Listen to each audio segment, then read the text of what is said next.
서울 시민들이 서울을 생각할 때 서울의 매력 포인트를 무엇으로 생각하고 있는가 조사를 해봤습니다. 서울 사람들이 생각하는 서울의 매력 포인트입니다. 3위는 편리한 대중교통이었습니다.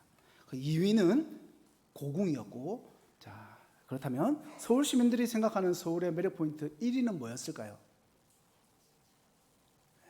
여러 가지 이야기가 있는데 1위는 한강이었습니다. 한강. 그렇죠? 한강은 서울뿐만 아니라 우리나라의 자랑이라고 해도 부족함이 없어 보이는 정말 넓고 멋진 강입니다. 그런데 여러분, 이 넓은 한강이 어디서부터 시작됐는지 아시는 분이 있습니까? 어디서 시작해서 물이 흘러왔으니까 한강이 그렇게 넓어졌을 거잖아요. 도대체 한강은 어디서부터 시작된 것일까? 한강의 출발점은 어디냐는 거죠. 한강은 서울로부터 약 514km 떨어져 있는 강원도 태백에서 시작됐습니다. 사진 한번 보세요. 태백에 있는 둘레 20m 정도의 금룡소라는 곳이 있는데 이 작은 곳에서부터 솟아난 샘물이 흐르고 흘러서 500km 떨어진 한강을 이루고 나중에는요 서해까지 흘러가게 됩니다. 한번 보세요. 이 금룡소라는 곳이 뭐 검은 용이 나온다 이렇게 이야기하는데 다음 화면을 보면은 여기 20m 정도밖에 안 돼요. 여기서 흘러나온 물이 500m를 흘러가 가지고 한강을 이루고 서해까지 나중에 흘러가게 된다는 것입니다. 한강의 발원지, 한강의 근원이 바로 이 금룡소인 것입니다. 자, 그렇다면 여러분, 우리가 표현하는 우리의 말과 우리의 행동 있죠. 우리 이 말과 행동이 한강이라면 그 말과 행동의 근원이 되는 금룡소는 어딜까요? 그것은 바로 우리의 마음이라고 할 수 있습니다. 그렇죠? 우리는 우리의 마음에 있는 것을 말로 표현하고 행동하게 됩니다. 그런 의미에서 밖으로 드러나는 말과 행동도 중요하지만 사실은 드러나지 않는 이 마음, 그 마음이 더 중요하다고 볼 수 있습니다. 오늘 하나님께서는 십계명의 이 말씀을 통해 가지고 마지막 말씀이죠. 바로 이 마음의 문제, 즉 탐심과 욕심을 금지하는 계명을 주셨습니다. 이 10번째 계명을 전부 다 가만히 읽어보면 이미 우리가 앞에서 살펴봤던 계명에 다 포함되는 내용처럼 보입니다. 7계명 간음하지 말라, 이 말은 이웃의 아내를 탐내지 말라는 것과 관련이 있어 보이고, 또 8계명 도둑질하지 말라는 이웃의 아내나 여종이나 남종, 이웃의 소나 나귀를 탐내는 것에 관련된 포함되어 있다고 말할 수 있겠죠. 그래서 이 10번째 계명은 앞에서 이야기했던 계명들을 그냥 다시 한 번 더 반복하는 계명처럼 보이기도 합니다. 그런데 조금만 더 자세히 보면 반복이 아니라는 것을 우리가 알 수 있어요.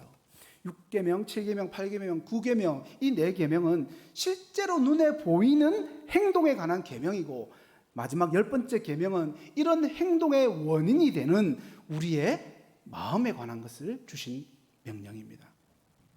세상의 모든 법은요 밖으로 보여지는 행동만을 죄라고 이야기하지만 10번째 계명을 통해서 알 수 있는 죄에 대한 하나님의 기준은 구체적인 행동뿐만 아니라 우리의 내면적인 생각까지도 포함된다는 것을 알 수 있습니다. 17절 말씀 다시 한번 같이 읽겠습니다. 시작.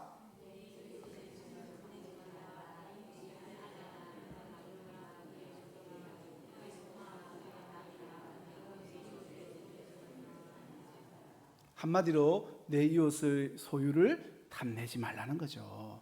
그렇다면 여러분, 탐낸다는 것은 구체적으로 어떤 무슨 말일까요? 본능적으로 우리는 이 탐낸다는 말을 좀 알고 있습니다. 정리를 해보면 어딘가에 마음을 두는데 마음만 두는 것이 아니라 그것에 대해서 욕심을 내고 가지고 싶어하고 빼앗고 싶어하고 그래서 내가 소유하고 싶어하는 그 마음을 말하는 것입니다. 이것을 우리는 탐심이라고 하죠. 구약에서 탐심이라는 단어는요 악한 소유욕, 불법적인 욕심을 가리킵니다. 나에게 소유권이 없는 것을 불의한 방법으로, 부당한 방법으로 탐하는 것. 신약에서 이 단어는요 더 많이 지나치게 갖고자 하는 것이라는 뜻으로 사용이 됩니다. 어거스틴은 이 탐심이라는 단어를 충족한 것보다 우리가 더 원하는 것이라고 말했습니다. 그런데 여러분, 실제로 행동을 한 것도 아니고 마음을 먹기만 했는데 그게 뭐 그리 나쁜가 이렇게 생각할 수도 있죠. 그런데 기억해야 할 것은 우리가 이렇게 탐심을 가질 때는요, 아직 행동으로 나타나지는 않았지만 행동으로 나타날 가능성을 이미 그 속에 품고 있다는 겁니다. 이웃의 아내를 탐하는 마음이 행동으로 나타나면 그것이 간음이 되는 것이고, 이웃의 소유물을 탐내는 마음이 행동으로 드러나면 도둑질이 되는 것입니다. 그런 의미에서 탐심은 모든 죄의 뿌리라고까지 말할 수가 있습니다. 제가 초등학교 4, 5학년 때쯤으로 기억을 합니다. 저희 집 바로 앞에 사는 친구 집에 하루는 놀러를 갔어요. 그렇게 친구 집에서 놀고 있는데 그 친구 집 방바닥에 100원짜리 동전이 떨어져 있는 겁니다. 자, 제가 그 동전을 어떻게 했을까요? 여러분들이 저를 어떻게 평가하는지 보겠습니다. 주워서 어떻게? 친구를 호주머니 여러분이 생각한 그대로입니다. 순간적으로 탐심이 생기더라고요. 갈등을 했죠. 그렇지만 갈등은 잠깐 하고 탐심이 생겨가지고 그 100원을 제 주머니 안에 몰래 숨겨놓았습니다. 도둑질했다는 거죠. 문제는 얼마 후에 친구가 동전이 없어진 걸 알았다는 겁니다. 야, 여기 있던 100원 못 봤나? 나는 못 봤는데? 시치미를 뚝 뗐습니다. 야, 진짜 분명히 100원이 있었는데 네 진짜로 못 봤나? 그래, 진짜 나 모른다. 나 가져간 적 없다. 봐봐라 하고 이제 저의 결백을 주장하기 위해서 슬쩍 주머니에 넣는 척하고 없다는 그로 손을 빼야 되는데, 이 어리잖아요. 초등학교 4학년밖에 안 됐으니까 너무 깊이 넣은 거예요. 손을 빼는데 100원이 떨어져 버린 겁니다. 와, 순간적으로 여러분 그 영화에서 보면은 뭐 멈추는 장면 같은 거 있잖아요. 머릿속에 하얘지고, 자, 이제 내가 큰일 났다. 친구가 이렇게 이야기합니다. 야, 이 돈 뭔데? 그 내 돈 아이가? 난리가 났죠. 자, 여기서 제가 그냥 미안하다. 사실 내가 욕심이 나가지고 훔쳤다. 이렇게 이실직고를 하면 되지만 초등학교 4학년에 불과했던 제 머리가 거의 알파고 수준으로 돌아갑니다. 맞다. 이 돈 아까 내 동생이 나한테 맡겨놨던 돈인데 내가 깜빡하고 있었다. 내 동생 돈이다. 신박한 반격이지 않습니까? 그런데 친구도 만만치가 않더라고요. 물러나지 않아요. 그래, 네 동생한테 가보자. 그래서 여러분, 공터에 놀고 있는 제 동생을 찾아갔습니다. 끝까지 가보자는 거죠. 제가 이제 먼저 동생을 딱 보자마자 큰 소리로 선방을 날렸습니다. 야, 네 아까 오빠한테 100원 맡겨놨잖아. 100원 맡겨놨지 하고 큰 소리를 질렀습니다. 뭔가 말하면 안 되니까 제가 먼저 선방을 날린 거죠. 그런데 동생은 이제 100원 맡겨난 적이 없잖아요. 그래서 이게 무슨 소리 하는가 하고 어리둥절해 하는 겁니다. 그래서 곧바로 제가 또 공격을 했죠. 이제 손으로 우리 동생 머리통을 후려치고 엄청 세게 치면서 아까 네가 100원 오빠한테 맡겨놨잖아. 절규를 했습니다. 들키면 안 되잖아요. 절규를 했습니다. 잘 생각해봐라. 네가 아까 오빠한테 100원 맡겨놨잖아. 절박하게 이야기했습니다. 근데 동생은 저한테 너무 세게 맞아가지고 그 공터에서 울고불고 난리가 난 겁니다. 자, 애들 싸움은 여러분 누군가가 울면 끝나잖아요. 동생의 울음으로 저는 그 위기를 모면할 수가 있었습니다. 여러분, 제가 우스갯소리처럼 이야기했지만 보세요. 순간적인 탐심이 도둑질이라는 죄를 범하게 하고 거짓말을 하게 하며 거짓을 낳게 하고 급기야 폭력까지, 여러분 초등학교 4학년에 불과한 저에게 일어난 일입니다. 더 무서운 것이 있습니다. 한동안은요, 제가 그 친구하고 마주칠까봐 그 친구를 피해 다니고, 그 친구 집이 우리 집 앞이라고 했잖아요. 그 집 앞을 지나치지 않으려고 빙 돌아서 학교를 다녀야 했습니다. 여러분, 탐심으로 인한 죄가 우리로 하여금 하나님을 피해 다니게 만들고 하나님과의 관계를 멀어지게 할 뿐만 아니라 그 관계까지도 아예 끊어버리게 할 수가 있다는 겁니다. 하나님 앞으로 나아갈 수 없도록 만드는 죄의 뿌리가 탐심입니다. 여러분, 이 탐심이라는 죄악이 얼마나 심각한 것인지를 가르쳐주는 최고의 사건이 있죠. 에덴 동산에서 하와는 뱀의 유혹을 받아서 선악을 알게 하는 나무의 과실을 따먹게 됩니다. 그때 하와가 원했던 것은요, 그 과실 자체가 아니었습니다. 배가 고프거나 과실이 먹고 싶어서가 아니라 그녀는 자기가 갖지 못한 하나님의 어떤 것을 갖기를 원했고, 잘못된 방식, 하나님의 계명을 어겨서라도 그것을 소유하려고 한 것입니다. 인간의 첫 범죄가 바로 이 10번째 계명을 어긴 것이었어요. 그러니까 그 후손들인 우리들에게도 이 탐심이라는 것은 결코 만만하게 볼 수가 있는 그런 상황이 아니라는 겁니다. 성경이 탐심을 얼마나 심각하게 다루는지 보세요. 야고보서 1장 14절과 15절 말씀입니다. 같이 읽겠습니다.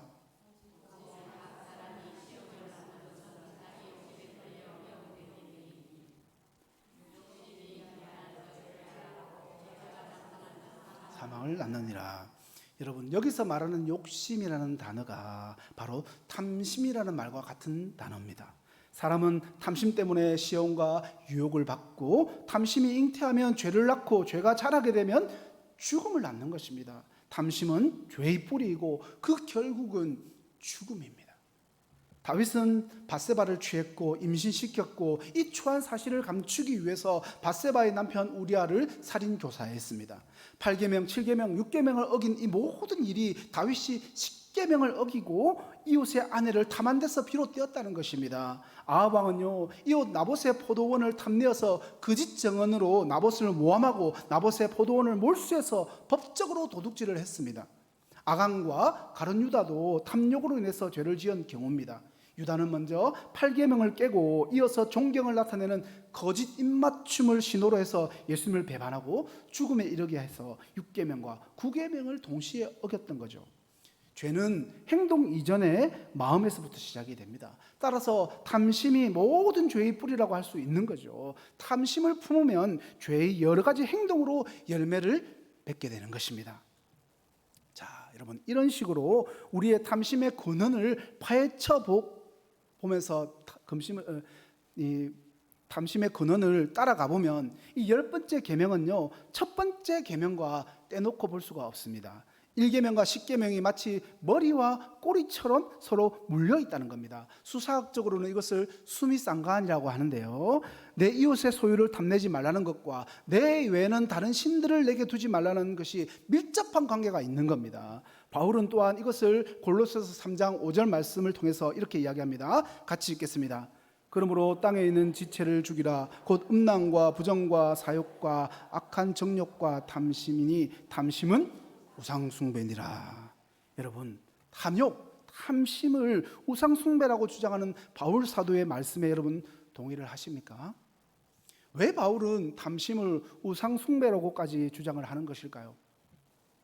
오늘날 우리가 가장 빠지기 쉬운 돈, 즉 이 부라는 탐심에 대해서, 부에 대한 탐심에 대해서 예를 좀 들어보겠습니다. 우상숭배는 하나님 외에 다른 신을 섬기는 것을 말합니다. 헬라 사람들은 인간의 큰 관심사를 인격화시키기를 좋아합니다. 예를 들어서 제우스는 권력의 신이고, 미네르바는요 지혜의 여신이고, 비너스는 사랑의 여신이라고 합니다. 마찬가지로 맘몬은요 부의 여신을 뜻합니다. 오늘날 우리 중에 진짜로 이런 신들이 존재한다고 믿는 사람들은 아무도 없을 거예요. 하나님을 믿지 않는 세상 사람들도 이런 신들이 존재한다고 믿는 사람은 아무도 없죠. 그렇지만 부에 대한 탐심으로, 부에 대한 욕망이 여전히 여러분을 지배하고 있다면 여러분은 맘몬신을 우상으로 숭배하고 있는 것과 마찬가지인 것입니다. 지혜를 숭배하고 지혜를 더 중요시 여기고 있다면 지혜의 여신 미네르바를 섬기는 것이고 그 우상을 섬기는 거죠. 우리가 너무나 잘 알고 있는 내용입니다. 하나님 외에 다른 대상을 하나님보다 더 사랑하고 더 의지하고 더 즐거워하는 것, 그것이 바로 우상 숭배입니다. 소설책이 성경책보다 더 재밌고 설교 말씀 듣는 것보다도 유튜브 쇼츠를 보고 드라마 보는 것이 더 즐겁지 않습니까 혹시? 나의 즐거움을 하나님에게서 찾지 않고 다른 어떤 것에서 찾는 것이 바로 우상 숭배의 핵심입니다. 그러고 보면 우리 주변에 우리의 욕망이 만들어낸 실체도 없는 우상이 우리 주위에 얼마나 많이 있는지 모릅니다. 탐심, 욕망, 이런 단어를 이야기하면서 우상 숭배요 모든 죄의 뿌리라고까지 말하는 것으로 봐서, 그러면 우리는 어떤 욕망도 가져서는 안 되는 것입니까? 이렇게 질문을 할 수가 있겠죠. 욕망의 마음을 마치 불을 꺼버리듯이 물을 끼얹어서 완전히 불씨 자체를 꺼트려 버려야 하는 것일까? 불교에서는 모든 욕망을 벗어나야 한다고 가르치기도 합니다. 그래서 극단적인 금식과 금욕을 통해서 해탈의 경지에 이르러야 한다, 이렇게 주장을 하죠. 욕망을 벗어버리고자 하는 그 욕망조차도 벗어나야 한다, 이렇게 이야기를 합니다. 그런데 성경은 우리의 욕망을 인정하고 있어요, 여러분. 아니, 좀 더 정확하게 말하면 욕구를 인정하는 겁니다. 욕구는요, 단순한 필요, 니드를 말하고, 욕망은요, 니드, 이 필요를 넘어서 원하는 것, 디자이어, 진짜 뭔가를 강력하게 요구하는 것입니다. 강력하게 원하는 것입니다.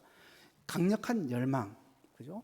여러분, 성적인 욕구가 없다면, 전혀 없다면 남녀가 결혼해서 생육하여 번성할 수가 없을 것입니다. 소유욕이 전혀 없다면 어떻게 노동을 하고 열심히 일을 하려고 하겠습니까? 그죠? 인간이 어떤 수고를 하고 그 수고의 소상과 그 결과를 바라는 마음은 결코 잘못된 것이 아닙니다. 모든 인간은 미래에 대한 어떤 소망을 가지고 현재의 고난을 이겨냅니다. 그리고 하나님이 지으신 모든 것은요, 선하기 때문에 그 선한 것들이 주는 기쁨을 바라는 것은 그 자체로 죄가 아닙니다. 하나님께서 지으신 모든 것이 선함에 감사함으로 받으면 버릴 것이 없나니, 먹고 마시고 잠자는 것과 같은 자연스러운 욕구까지 십계명이 정죄하는 것이 아니라는 사실입니다.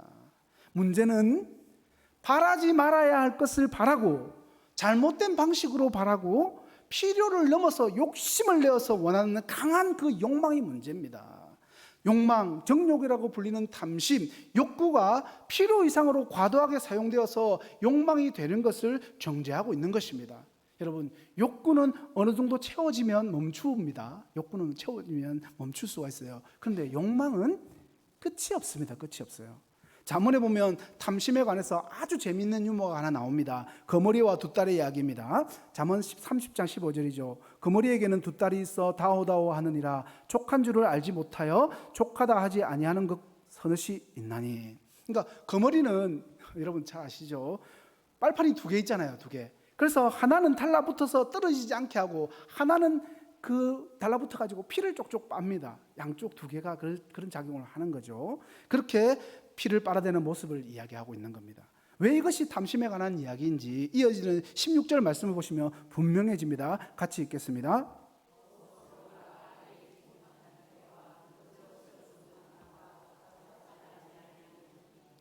잠언 기자는 거머리의 비유를 통해서 결코 채워지지 않는 탐심을 말하는 것입니다. 채워지지 않는 인간의 그 탐심에 대해서 전도서 기자가 이렇게 말합니다. 은을 사랑하는 자는 은으로 만족하지 못하고 풍요를 사랑하는 자는 소득으로 하지 아니하나니 이것도 헛되도다라고 이야기합니다.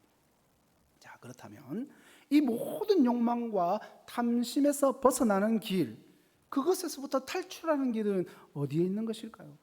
어떻게 무엇으로 이 탐심을 물리칠 수 있는 것일까? 중요한 이야기죠. 자, 하이델베르그 8시문 이야기를 합니다. 제가 읽으면 답하시면 됩니다. 제 8시문 제 10계명에서 명하는 것이 무엇입니까?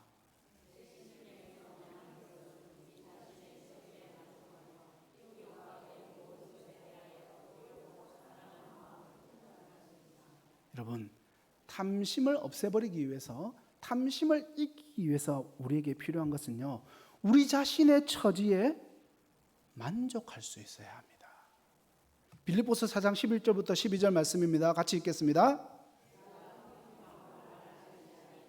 어떠한 형편에든지 나는 자족하기를 배웠노니 나는 비천에 처할 줄도 알고 풍부에 처할 줄도 알아. 모든 일 곧 배부름과 배고픔과 풍부와 궁핍에도 처할 줄 아는 일체의 비결을 배웠노라.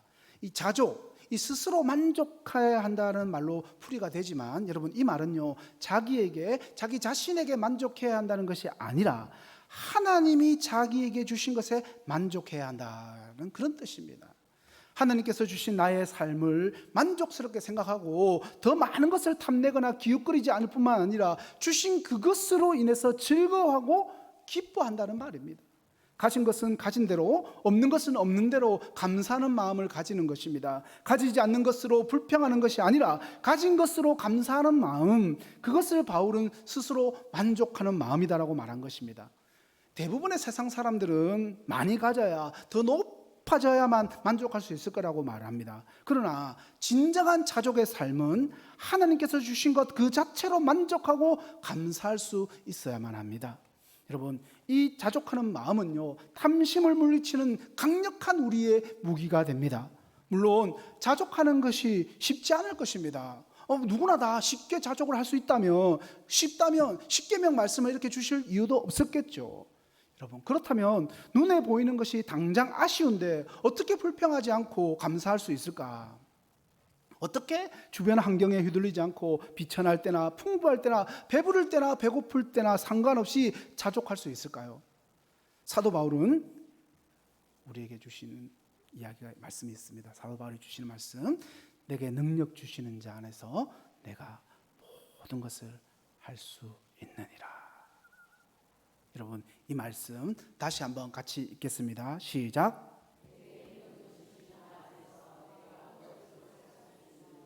아멘.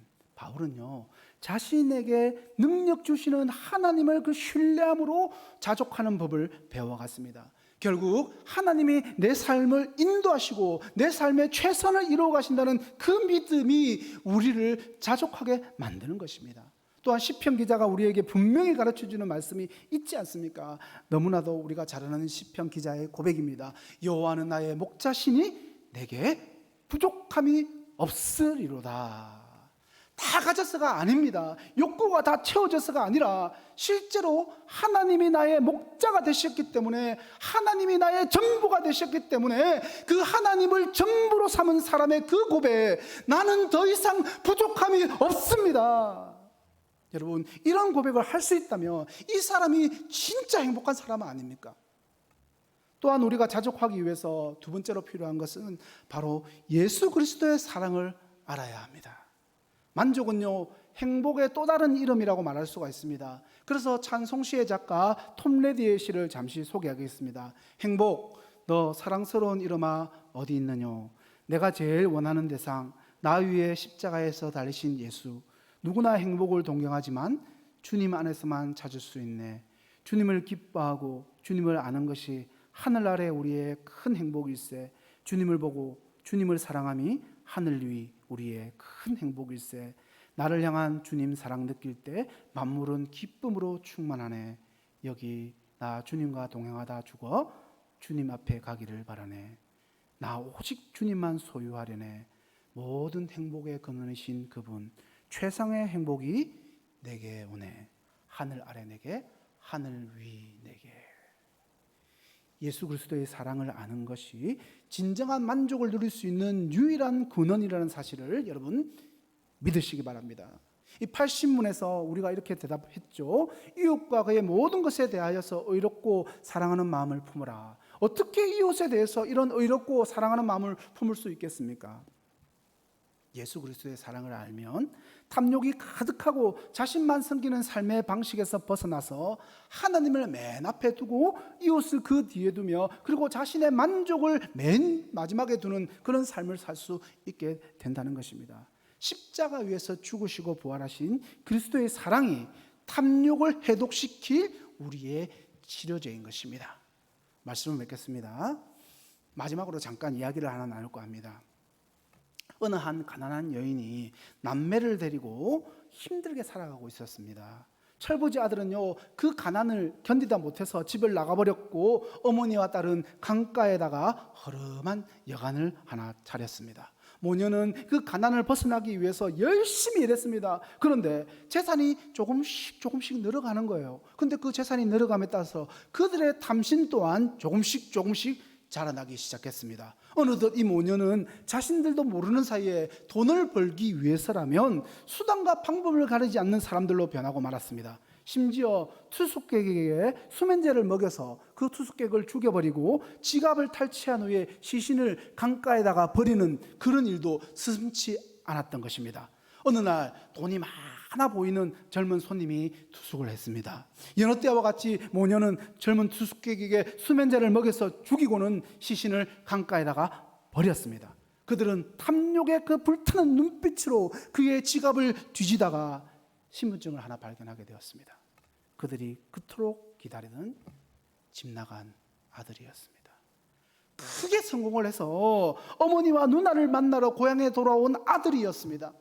그 길로 모녀는 집에 있는 수면제를 먹고 자살을 합니다. 여러분, 이 이야기는 프랑스의 작가 알베르 까미의 소설 오해의 내용입니다. 까미는요, 탐심의 그 비참한 말로를 우리들에게 잘 보여주고 있습니다.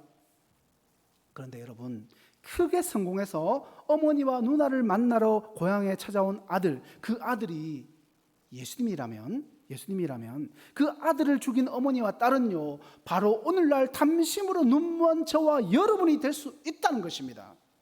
담심으로 눈이 멀게 되면 우리 또한 우리를 찾아오신 예수 그리스도를 다시 십자가에 못 박아버리는 그런 우를 범할 수 있다는 것입니다.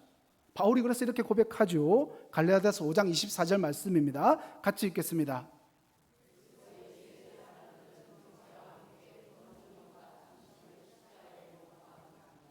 여러분, 이 말씀에 사용된 담심이라는 단어가 바로 십계명에 사용된 10번째 계명, 그만 담심과 같은 단어입니다. 그리스도인에게 담심은요, 십자가에 못 박혀 죽은 옛사람에 속한 것입니다. 저와 여러분은요, 그리스도 예수 안에서 새 사람, 새로운 피조물이 되었다는 사실을 믿으시기 바랍니다. 이제 저와 여러분은요, 담심의 포로가 아니라 예수 그리스도의 종입니다. 저와 여러분 안에 남아있는 혹시 탐심이 있다면 십자가에 못 박혔다는 사실을 깨닫고 우리의 생명이요 희망이요 구원이신 예수 그리스도 그분만으로 충만하셔서 자족함으로 이 모든 탐심으로부터 자유하는 은혜가 있기를 주님의 이름으로 간절히 축원합니다. 기도하겠습니다.